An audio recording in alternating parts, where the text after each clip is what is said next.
আসসালামু আলাইকুম ভিউয়ার্স। দেশ এবং দেশের বাইরে যে যেখান থেকে আমার ভিডিওটি দেখছেন, আশা করি সবাই ভালো আছেন।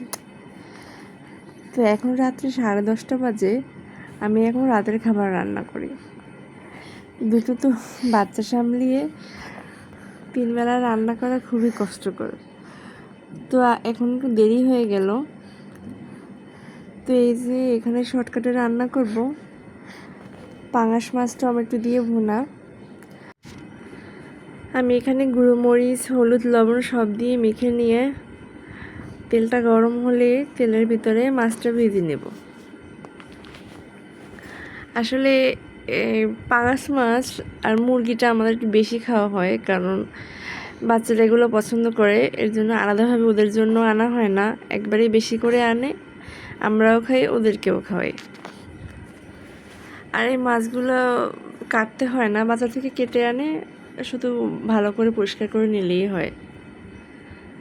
তো এই যে আজকে আমি চুলায় দিইনি, ইনভার্টারে বসিয়েছি।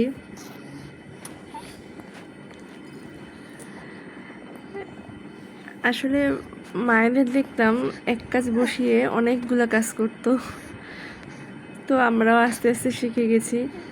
আমি এখানে মাছ ভাজি বসিয়ে অপর দিকে ভেন্ডি ভাজি করব।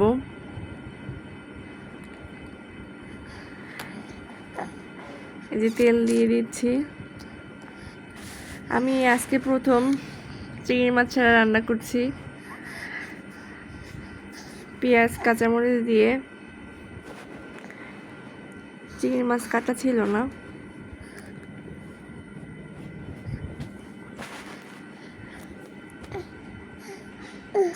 আজকে যা দেখলাম, চিংড়ি মাছ ছাড়াও খারাপ লাগে না, খুব ভালো লাগে। মাঝে মধ্যে এরকম রান্না করাই যায়। আমাদের বরিশাল অঞ্চলের মানুষ চিংড়ি মাছ ছাড়া কোনো তরকারি খেতে পারে না, তো ওই অভ্যাসটা আমাদেরও হয়ে গেছে। এই যে এবারে ভেন্ডিগুলো দিয়ে দেব। একটা আস্ত ভেন্ডি পড়ে গেছে, কোনো ব্যাপার না, মাছের ভিতরে দিয়ে দেব।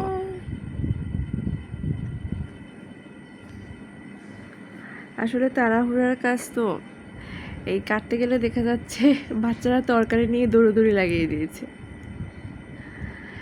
এদিকে মাছটা হয়ে আসছে, এবারে আমি উল্টে দেব। আসলে যাদের ঘরে এরকম পিঠাপিঠি বাচ্চা থাকে, তারা আসলে বোঝে কেমন লাগে। আসলে একটা সামলিয়ে আবার আর একটার কাজ, আবার আর একটার কাজ সামলিয়ে আবার আর একটার কাজ, এরকম সারাদিনে লেগেই থাকে। তো আমার 7 মাসের বাচ্চাটা হামাগুড়ি দিতে শিখেছে, তো সেও তার ভাইয়ের সাথে একটা ছোটোখাটো পার্টনার হিসাবে যোগ দিয়েছে।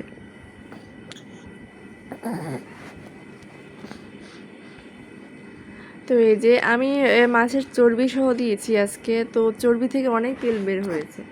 আমার তেলটা কম দেওয়া উচিত ছিল, বুঝতে পারিনি।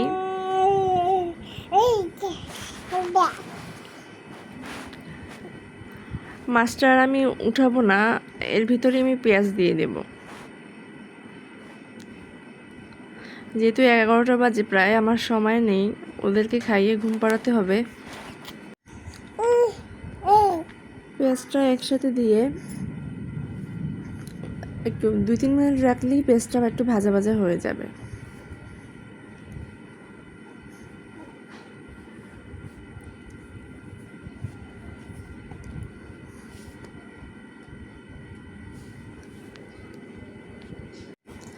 আমি অন্যদিকে টমেটোগুলো স্লাইস করে কেটে নিয়েছি। 2-1 মিনিট পরে টমেটোগুলো দিয়ে দেব।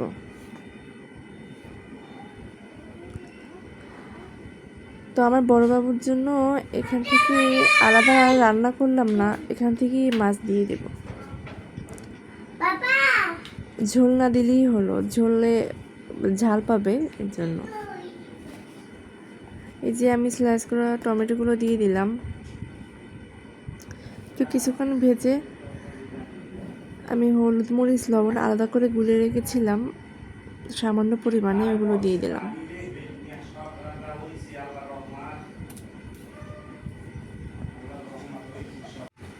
আমি কষিয়ে নেব এটাকে।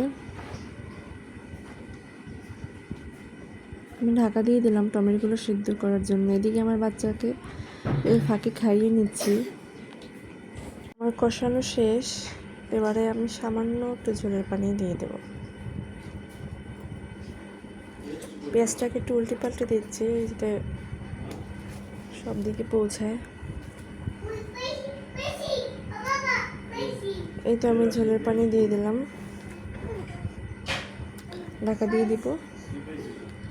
এদিকে আমার ভেন্ডি ভাজি হয়ে এসেছে, আমি উঠিয়ে নিয়েছি একটা বাটিতে। বেসিনে কিছু থালা বাসন ছিল, ওগুলো একেবারে ধুয়ে নিচ্ছি যাতে সকালবেলা বেগ পেতে না হয়।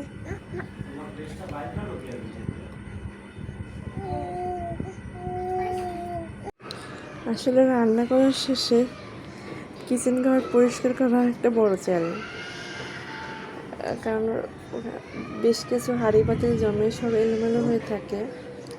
যাই হোক, আমি সবগুলো ধুয়ে নিলাম। যেহেতু 12টা বাজে, আবার সকালবেলা উঠে কখন দেবো, তখন আর বাচ্চাদের খাবার রেডি করতে হবে, এর জন্য। তো এরকম আমরা মায়েদের দেখতাম এক কাজের মধ্যে 10 কাজ করতো, এখন আমরাও আস্তে আস্তে শিখে গেছি। যে ওদিকে আমার মাছটাও হয়ে এসেছে, রান্না আমি উঠিয়ে নিয়েছি। এই যে চর্বি থেকে অনেক তেল বের হয়েছে।